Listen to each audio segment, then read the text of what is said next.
चलें शुरू करें हम लोग। आप लोग ना थोड़ा टाइम से आने की कोशिश करिए, क्योंकि यहाँ 10-5 मिनट लेट हो जाता है तो दिक्कत होती है ना। 10-5 मिनट में हम लोग एक श्लोक कवर कर लेंगे। आओ, ये हमारी भांजी हैं। चलें, चलिए हम लोगों ने 40 श्लोकों तक पढ़ लिया है ना। देखिए, पढ़िए सब लोग श्लोक संख्या 41। तदिंद्र संदिष्टमुपेन्द्र यद्वचः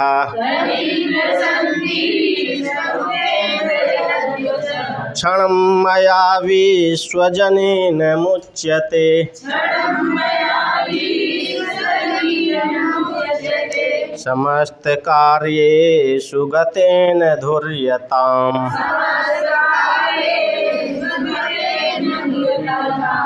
अहिद्विषः तद्भवता निशम्यताम्।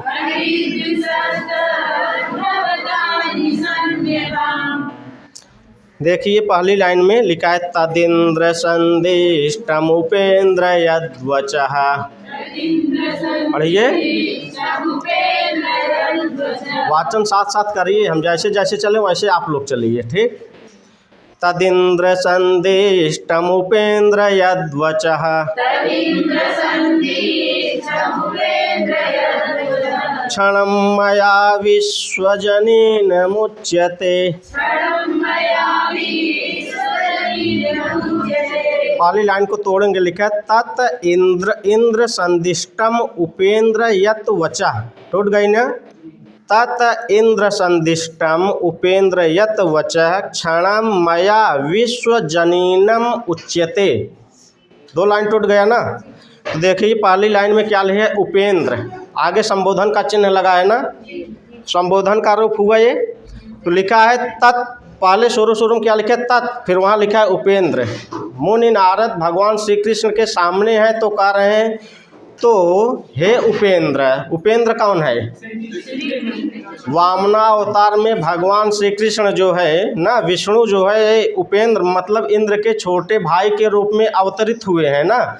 तो वही कह रहे हैं, नारद मुनि कह रहे हैं हे उपेन्द्र। अर्थ बनाना तत् उपेन्द्र, हे उपेन्द्र। आगे लिखा है यत् वचः, जो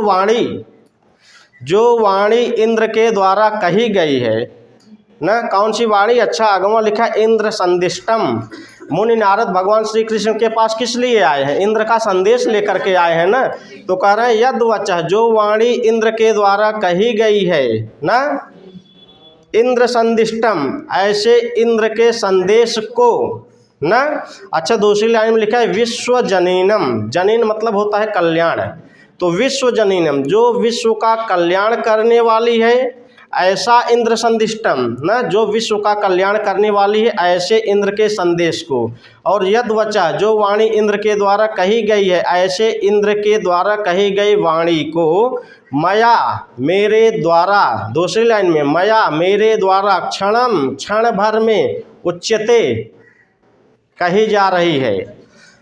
जो वाणी इंद्र के द्वारा कही गई है यद् वचः ना, और जो विश्व जनीनम, जो विश्व का कल्याण करने वाली है, इंद्र संदिष्टम, ऐसे इंद्र के संदेश को मया, मेरे द्वारा, क्षणम उच्यते, क्षण भर में कही जाने वाली है। मैं उस वाणी को क्षण भर में आपसे कहने वाला हूँ, ठीक।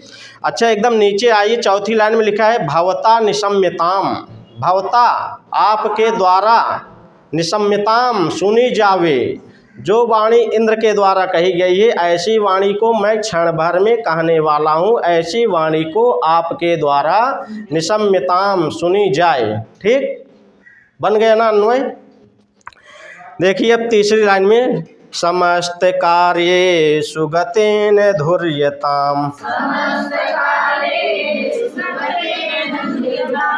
अहिद्विषः तद्भवता निशम्यताम्।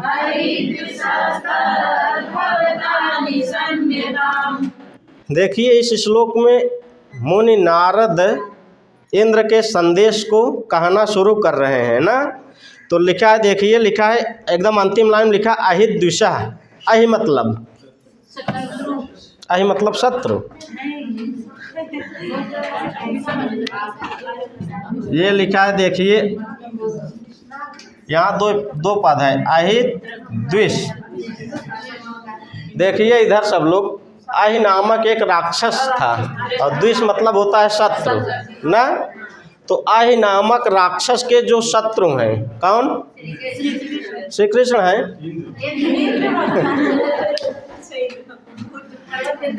हम लोगों को इंद्र सूक्त भी पढ़ना है आगे, ठीक, उसमें एकदम साफ लिखा है। हाँ अभी आएगा वो सब इंद्र सूक्त में बताएंगे हम लोग ना। तो लिखा है अहित द्विषः, जो अहि नामक राक्षस के शत्रु हैं ऐसे इंद्र के ना।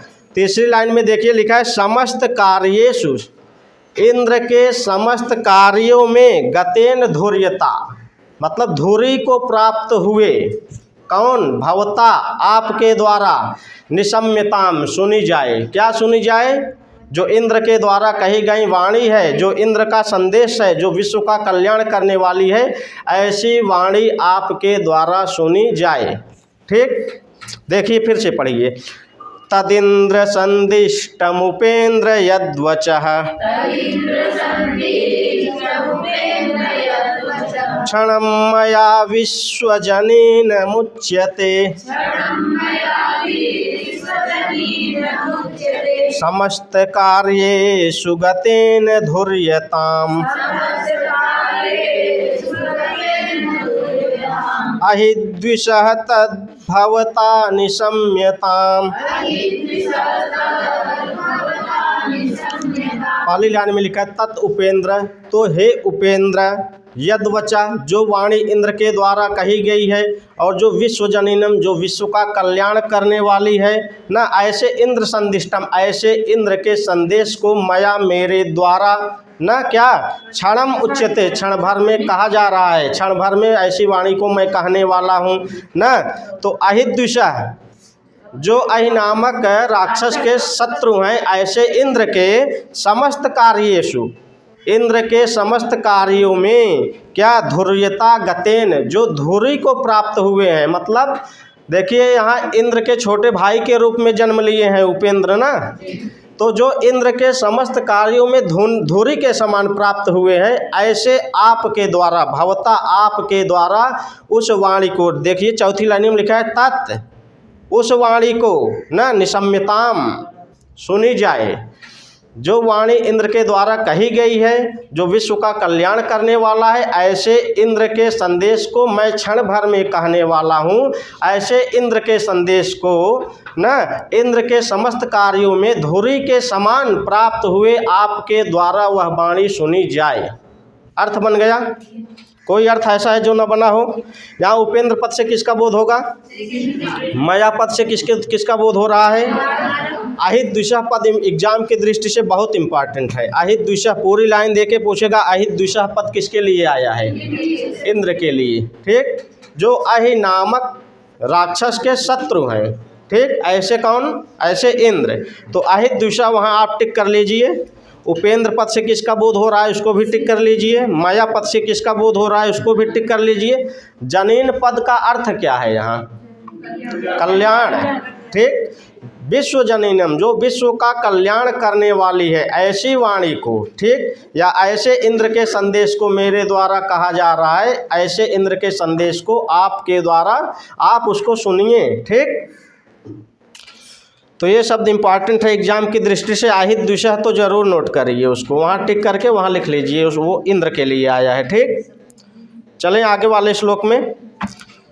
जिसको न समझ में आया हो एक बार किताब से अपना अन्वय देखिए। जो तरणीश झा की किताब जिसके पास होगी उसका अन्वय एक बार देखिए।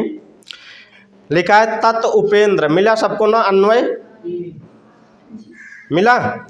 तत् उपेंद्र, तो हे उपेंद्र, संबोधन का रूप है ना, करें तो हे उपेंद्र इंद्र संदिष्टम, न, इंद्र के संदेश को। अच्छा, इंद्र का संदेश कैसा है? आगे लिखे विश्व जननीनम, जो विश्व का कल्याण करने वाला है, ऐसे इंद्र के संदेश को। और यत वचा, जो वाणी इंद्र के द्वारा कही गई है, ऐसे वाणी को क्षणम, क्षण भर में, मया उच्यते, मैं कहने वाला हूँ, ऐसी वाणी को तत् अहित द्विषः, तत् मतलब तो अहिदृशः उस इंद्र के समस्त कार्येषु समस्त कार्यों में धुर्यता गतेन धुरी को प्राप्त हुए भवता आपके द्वारा निशम्यताम सुनी जाए न। अन्वय से अर्थ बन गया सबका, एक एक शब्द का। ठीक, चलिए अगले श्लोक में चलें।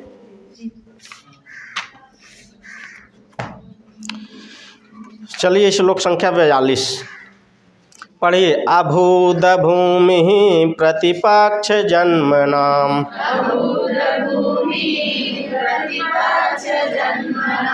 भियाम तनुजस्तपन द्युतिर्दिते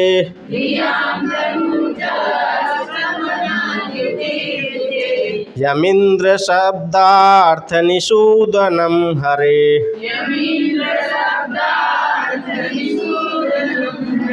हिरण्य पूर्वम कशिपुम प्रचक्षते।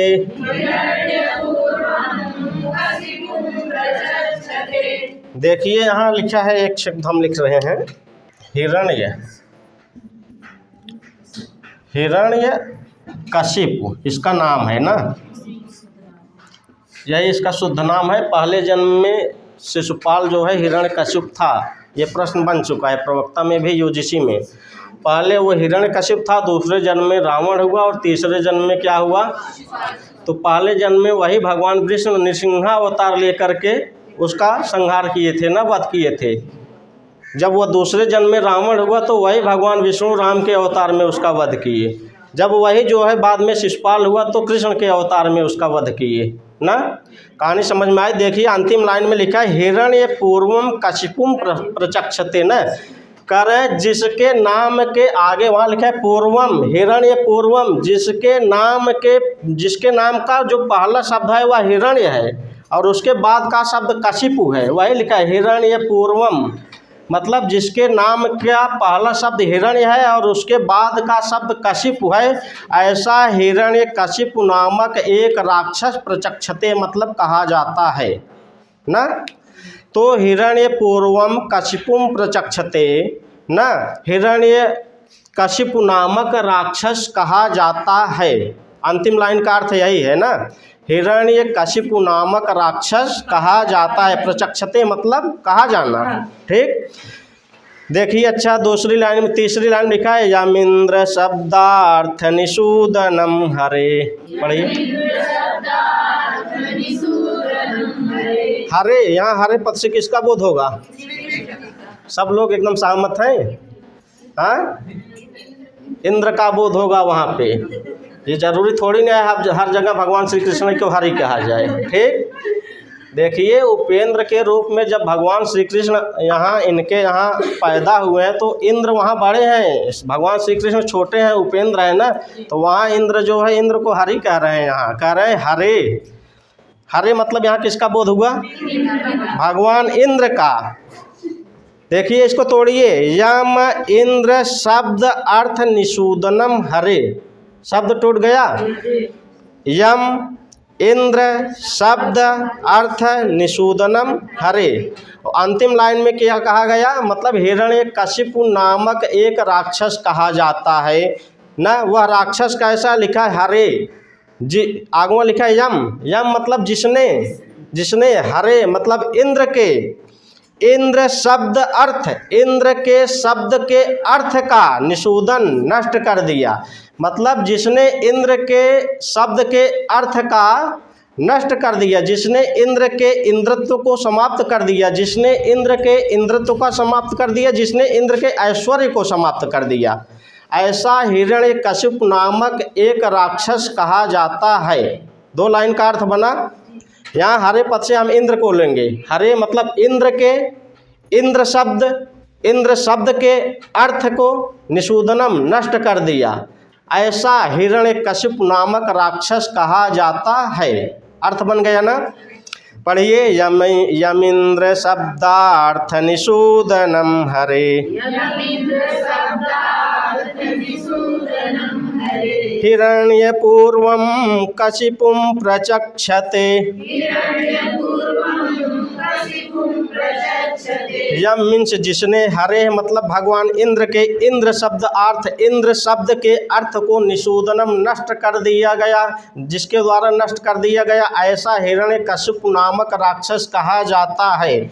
ऊपर की 2 लाइन में देखिए क्या और है, अभूत भूमि प्रतिपक्ष जन्मनाम भियाम तनुजास्तपन द्युतिर्दिते। देखिए इसको हम तोड़ेंगे, लिखा है अभूत अभूमि, टूट गया पहला शब्द, अभूत मतलब हुआ, तो अभूत अभूमि प्रतिपक्ष जन्मनाम भियाम तनुजः तपनद्युति दिते, शब्द टूट गया ना। अब देखिए क्या लिखा है, ऊपर की लाइन में लिखा है प्रतिपक्ष जन्मना, प्रतिपक्ष जो प्रतिपक्षी लोग हैं ना, और जन्मना मतलब उत्पन्न होना, पैदा होना, तो जो प्रतिपक्षी लोग हैं, जो विरोधी लोग हैं, ऐसे विरोधी लोगों से क्या उत्पन्न, क्या नीचे लिखा है भियाम, भियाम, भियाम पद का क्या अर्थ है यहाँ, डर, तो जो विरोधी लोग हैं, ऐसे विरोधी लोगों से उत्पन्न जो डर है ना, उस डर के लिए देखिए पहले लिखा है अभूमि, अभूमि मतलब जो विरोधियों से उत्पन्न डर है, उस डर के लिए जिसके अंदर अभूमि, कोई जगह नहीं है, कोई स्थान नहीं है, जिसके दिल में, जिसके हृदय में, जिसके अंदर डर नाम की कोई चीज़ ही नहीं है, अभूमि, अभूमि समझ में आया, मतलब जिसके अंदर डर नाम की कोई चीज़ ही नहीं है, जो विरोधियों से उत्पन्न होने वाला डर है, ऐसे डर के लिए जिसके अंदर कोई जगह नहीं है, अभूमि जिसके अंदर कोई स्थान ही नहीं है, जो कभी किसी से डरा नहीं, जो जिसके अंदर डर नाम की कोई चीज़ ही नहीं है, ऐसा हिरण्यकशिपु नामक राक्षस कहा जाता है। अर्थ बन गया ना। और देखिए क्या है, दूसरी लाइन में एक शब्द लिखा है ना, भियाम तनुजः तपनद्युति, तपनद्युति, तपन मतलब इसके पहले सूर्य के लिए क्या क्या शब्द आए हैं, अनुसार्थी आया, पतंग आया, भास्वर आया ना, यहाँ कह रहे हैं तपनद्युति, सूर्य के समान जो तेज वाला है ना, जिसके अंदर विरोधियों से उत्पन्न भय के लिए कोई जगह नहीं है, और जो तपनद्युति जो सूर्य के समान तेज वाला है, द्युति मतलब कांति ना, तो जो सूर्य के समान कांति वाला है ऐसा, और अगवा लिखा है द्वितीय है, उसके पहले लिखा है तनुजा, जो दिति का पुत्र है ना। अच्छा पहली लाइन में लिखा है अभूत, दिति का पुत्र हिरण्यकशिपु, अभूत मतलब हुआ।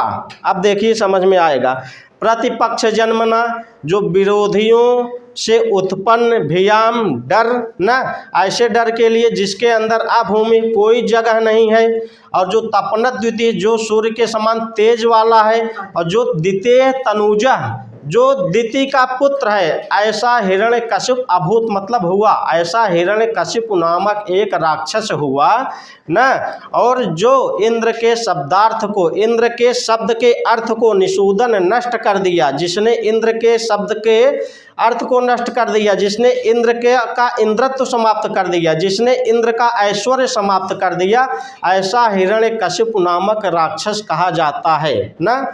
अब प्रश्न यहाँ क्या बनेगा, द्वितीय तनुजः किसे कहा गया, एक प्रश्न ना, दिति का पुत्र है। देखिए कश्यप और काश्यप में आप लोग अंतर जानते हैं ना, ये है कश्यप ना, और ये है काश्यप ना, ये कौन है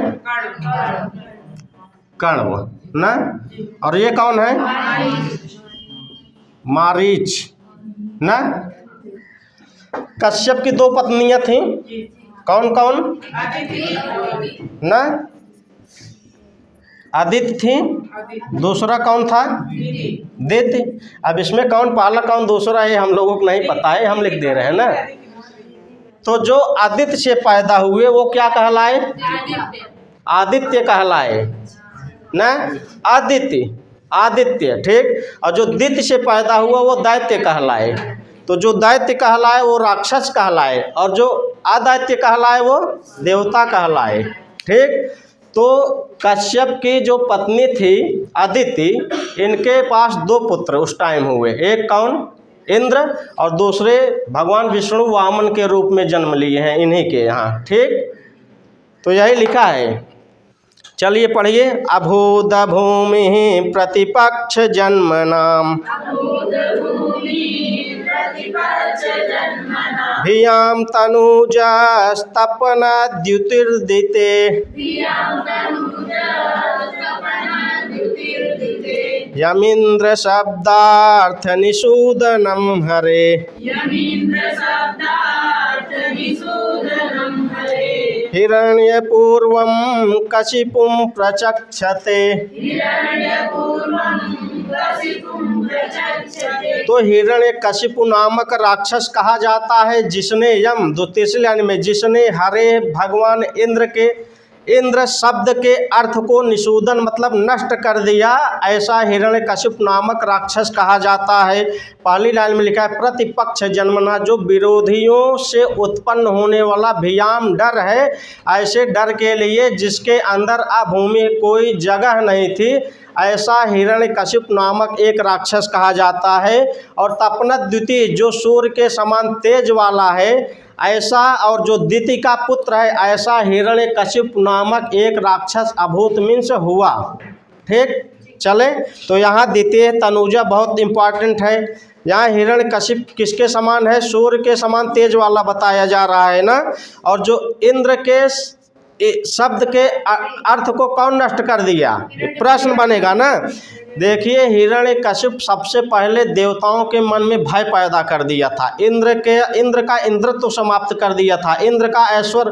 प्रश्न बनेगा, शिशुपाल वधम के अनुसार इंद्र के ऐश्वर्य को समाप्त करने वाला कौन? हिरण्यकशिप। दिति का पुत्र कौन? ऐसे प्रश्न बनेगा। यहाँ निषूदन पद का क्या अर्थ है? नष्ट कर देना। नि उपसर्ग पूर्वक सूद धातु से णिच और ल्युट प्रत्यय लगा है, बना है निषूदन। ठीक, तो हिरण्य, अच्छा प्रश्न ये भी बनेगा, शिशुपाल वधम पूर्व जन्म में क्या था? हिरण्यकशिप ना। दूसरे जन्म में क्या था? रावण। तीसरे जन्म में क्या हुआ? बस यही प्रश्न बनेगा। यहाँ यम पद से किसका बोध हो रहा है? यम इंद्र शब्दार्थ निषूदनम, यम पद से किसका बोध हो रहा है? हिरण्यकशिप का, जिसने इंद्र के शब्द के अर्थ को नष्ट कर दिया। ऐसा कौन? ऐसा हिरण्यकशिप। ठीक, चलिए श्लोक संख्या अगला देखिए। समझ में आ रहा है ना सबको? प्रश्नों समझ में आ रहा है ना? चलिए, अच्छा इसके ऊपर जो हिंदी लिखी गई है प्रसंग करके, उसको आप लोग पढ़ लिए करिए। प्रसंग में बताया जा रहा है इस श्लोक में क्या होने वाला है। ठीक, देखिए श्लोक संख्या 43 के प्रसंग में लिखा गया है, नारद जी कह रहे हैं कि हिरण्यकशिप ने देवताओं के हृदय में भय का प्रथम प्रवेश करवाया। एक प्रश्न यही बन गया, देवताओं के हृदय में, देवताओं के मन में या देवताओं के अंदर सबसे पहले भय का प्रवेश किसने कराया? हिरण्यकशिप। नारद कहाँ से करवाएंगे? हिरण्यकशिप। ठीक, चलिए। संवत्सरेणासुर इत्युपेयुषा चिराय नाम्नः प्रथमाभिधेयताम् भयस्य पूर्वावतरस्तरस्विना मनस्सुयेन द्विषदाम्यधीयता पहली लाइन में लिखा है समत्सरेण।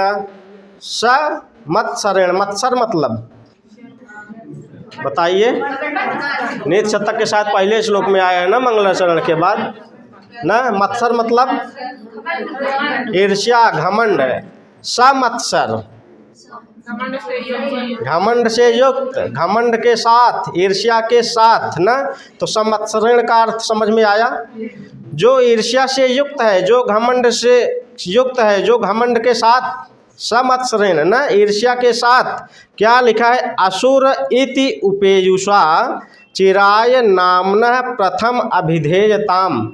तो समत्सरेण, जो ईर्ष्या से युक्त है, ऐसा कौन? हिरण्यकशिप। ठीक, दूसरी लाइन में लिखा है चिराय, चिरकाल तक। जो ईर्ष्या से युक्त है और चिरकाल तक असुर इति नामना, देखिए असुर इति नामना अन्वय करेंगे ना, असुर इस नाम का प्रथम बार, प्रथम लिखा है ना, प्रथम अभिधेयताम ना, प्रथम क्या सार्थकता को, अभिधेयता को, सार्थकता को उपेयुषा प्राप्त करते हुए बना अर्थ। तो जो ईर्ष्या से युक्त है ऐसा हिरण्यकशिपु चिराय चिरकाल तक क्या असुर इति नामना, असुर इस नाम से प्रथम अभिधेयताम, प्रथम सार्थकता को उपेयुषा प्राप्त करते हुए, एकदम नीचे आइए चौथी लाइन लिखा है येन, तीसरी लाइन में लिखा है तरस्विना ना, क्या लिखा है, मतलब जिस तरस्विना, तरस्विन मतलब होता है बलवान, येन तरस्विना जिस बलवान के द्वारा, बना अर्थ। ऊपर की लाइन से जोड़िए फिर से, संवत्सरेण जो ईर्ष्या से युक्त है, चिराय दीर्घ काल के लिए, असुर इति नामना असुर इस नाम से प्रथम अभिधेयताम प्रथम सार्थकता को उपेयुषा प्राप्त करते हुए, येन तरस्विना जिस बलवान के द्वारा, अंतिम लाइन में लिखा है द्विषदाम, द्विषदाम मतलब द्यु मतलब होता है द्युलोक, जो द्युलोक में निवास करने वाले हैं ऐसे देवताओं के, अगवा लिखा है मनस्सु मन में न, क्या तीसरी लाइन में लिखा है भयस्य भय का, पूर्व मतलब पहले, अवतरा लिखा है ना, क्या लिखा है अवतरा मतलब प्रवेश।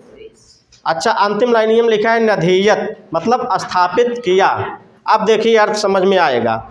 संवत्सरेण जो ईर्ष्या से युक्त है, चिराय दीर्घ काल तक, चिरकाल तक, असुर इति नामना असुर इस नाम से, प्रथम अभिधेयताम न प्रथम अभिधेयता को, प्रथम सार्थकता को, इति उपेयुषा ऐसा मतलब प्रथम सार्थकता को प्राप्त किए हुए, येन तरस्विना जिस बलवान के द्वारा, द्विषदाम देवताओं के, मनस्सु मन में, भयस्य भय का, पूर्व अवतरा प्रथम बार प्रवेश, क्या न्यधेयत स्थापित किया गया, ऐसा हिरण्यकशिपु नामक राक्षस कहा जाता है। पीछे से जोड़ देंगे, ठीक बन गया अर्थ। पढ़िए एक बार, संवत्सरेणा सुरैत्युपेयुषा चिराय नाम्नः प्रथमाभिधेयताम् भयस्य पूर्वावतरस्तरस्विना मनस्सु येन द्विषदां न्यधीयत।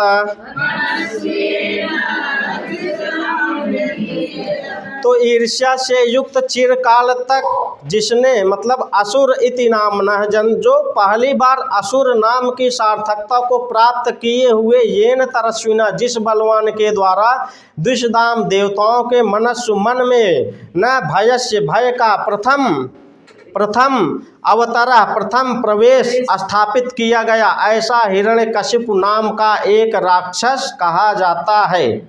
बन गया अर्थ। तो यहाँ आप लोग ना इसमें किसकी प्रशंसा का वर्णन नारद कर रहे हैं, ये भी प्रश्न पूछा जाता है। पूरी लाइन देगा, पूछेगा इसमें महाकवि माघ के द्वारा किसकी प्रशंसा बताई गई है, या शिशुपाल वधम के द्वारा इस श्लोक में किसकी प्रशंसा की जा रही है, किसके द्वारा की जा रही है, नारद भगवान श्री कृष्ण से कर रहे हैं ना, तो ऐसा प्रश्न बनेगा। यहाँ द्विषदाम पद का अर्थ भी बहुत इम्पॉर्टेंट है। द्वि मतलब होता है द्युलोक, सद मतलब निवास, जो द्युलोक में निवास करने वाले हैं ऐसे कौन, ऐसे देवता लोग, ठीक। तो एक प्रश्न ये भी बनेगा कि मतलब देवताओं के मन में सबसे पहली बार भय को किसने करवाया, सबसे पहले हिरण्यकशिप देवताओं के मन में क्या है, भय को स्थापित किया, ठीक। चलिए अगला श्लोक, तीनों श्लोक अच्छे समझ में आया, अर्थ सहित प्रश्न जो बनने वाले हैं। चलिए, दिशामधीशां चतुरो यतः सुरान्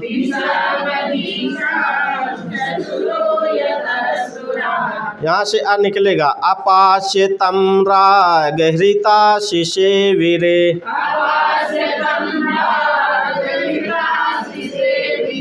अवापुरारभ्य ततश्चला इति।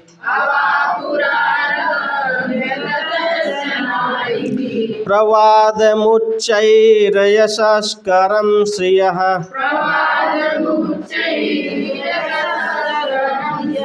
देखिए लिखा है अवापुरारभ्य ततश्चला इति।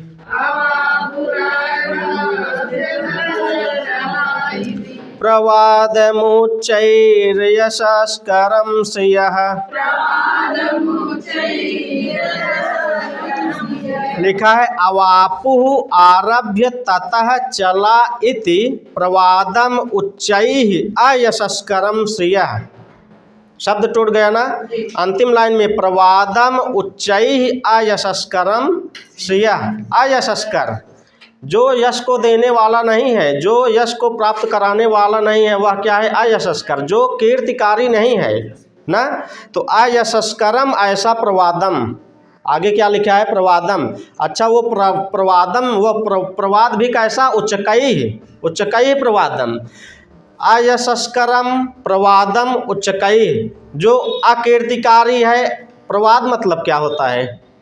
अपवाद, लोकापवाद ना। तो अयशस्करम जो अकीर्तिकारी है, ऐसे प्रवादम लोकापवाद की उच्चैः मतलब अत्यधिक प्रचुरता ना। तो जो अयशस्कर है, जो अकीर्तिकारी है, ऐसे लोकापवाद की प्रचुरता को तीसरी लाइन में लिखा है अवापुः। अवापुः मतलब प्राप्त किए हुए, प्राप्त करना। अवापुः मतलब तो जो अकीर्तिकारी है, ऐसे लोकापवाद को प्राप्त करती हुई, अगवा लिखा है श्रेय अंतिम लाइन में लक्ष्मी ना। ये पूरा लाइन अगर ऐसे पूछ लिया अयशस्करम उच्चैः प्रवादम अवापुः कौन? श्रेय लक्ष्मी। जो अकीर्तिकारी है, ऐसे लोकापवाद की प्रचुरता को प्राप्त करने वाली कौन? लक्ष्मी। श्रेय लक्ष्मी। ऊपर की लाइन में आ जाइए लक्ष्मी। अब क्या आगे लक्ष्मी बताएंगे? लिखा है दिशामधीशांश चतुरो यतः सुरान् अपाश्यतं रागहृता शिशे वीरे। अकीर्तिकारी लोकापवाद की प्रचुरता को प्राप्त किए हुए लक्ष्मी दिशाम चारों दिशाओं की अधिशांश, जो चारों दिशाओं के अधीश्वर हैं। लिखा है ना दिशाम अधिशांश, जो चारों दिशाओं के अधीश्वर हैं, जो चारों दिशाओं के स्वामी हैं। आगमा लिखा है चतुरः सुरान्, चारों देवताओं को ना। अब अर्थ यहाँ से आपका बनेगा अकीर्तिकारी लोकापवाद को प्राप्त करती हुई लक्ष्मी, चारों दिशाओं के स्वामी, चारों देवताओं को। लिखा है यतः जब से, यतः जब से क्या? अपाश्य छोड़ करके। अर्थ बना छोड़ करके। आगे लिखा है तम मतलब उसको किसको? हिरण्यकशिपु को ना। रागहृता उस हिरण्यकशिपु के राग में आकृष्ट हो करके ना क्या? शिशेवीरे उसकी सेवा करने लगी। अर्थ बन गया। 3 लाइन का अर्थ बनाना। तो अकीर्तिकारी लोकापवाद को अवापो मीन्स प्राप्त करती हुई, श्रिया मीन्स लक्ष्मी, दिशाम अधिशांश चारों दिशाओं के देवताओं, चारों दिशाओं के जो स्वामी हैं, ऐसे चतुरः सुरान् चारों देवताओं को यतः मतलब जब से क्या? अपाश मीन्स छोड़ करके तम उस हिरण्यकशिपु की राग हृता अनुराग में, प्यार में आकर के आकृष्ट होकर के शिशेवीरे उसकी सेवा करने लगी। नीचे आ जाइए तीसरी लाइन में लिखा है ततः आरभ्य तब से लेकर के आज तक चला इति लक्ष्मी को चंचला कहा जाने लगा। लक्ष्मी विष्णु मतलब वो इतना प्रतापशाली था कि लक्ष्मी भी देवताओं को छोड़ करके जाके हिरण्यकशिप की सेवा करने लगी ना। बन गया इसका अर्थ। एक बार फिर से पढ़िए। दिशामधीशां चतुरो यतसुरान् अपास्यतं रागहृताशिषे वीरे अवापुरारभ्य ततश्चला इति प्रवादमुच्चैर्यशस्करं श्रियः आयशस्करम प्रवादम न, जो अकीर्तिकारी लोकापवाद है वह लोकापवाद भी क्या है? उच्चई। अकीर्तिकारी लोकापवाद की प्रचुरता को अवापु मीन्स प्राप्त करती हुई श्रेया मीन्स लक्ष्मी क्या की? दिशाम अधिशान चारों दिशाओं के स्वामियों को, चतुरः सुरान चारों दिशाओं के स्वामी अर्थात चारों देवताओं को क्या की हैं? हाँ, यथा जब से अपाश छोड़ करके तम उस हिरण्यकशिप के न रागहृता उसके अनुराग में आकृष्ट होकर के शिशेविरे उसकी सेवा करने लगी। ततः आरभ्य तभी से लेकर के आज तक चला इति लक्ष्मी को चंचला कहा जाने लगा ना। चार दिशाएं, चारों दिशाओं के देवताओं को आप लोग जानते हैं। पूर्व दिशा का देवता कौन है? पश्चिम का कौन है? उत्तर का कौन है? दक्षिण का? एक पहले कोई हम कही दे रहा ना। चलिए हम लोग अब शिशुपाल वधम यहीं तक 4 श्लोक, उसके बाद व्याकरण पढ़ के हम लोग तर्क संग्रह समाप्त करेंगे पूरी ना। एक नहीं पढ़े 4 श्लोक अच्छे से समझ में आया सबको? चलिए कल 6 श्लोक कर देंगे, ये टोटल पहुंच जाएगा आपका 50। ठीक, हम लोग पढ़ेंगे अब व्याकरण।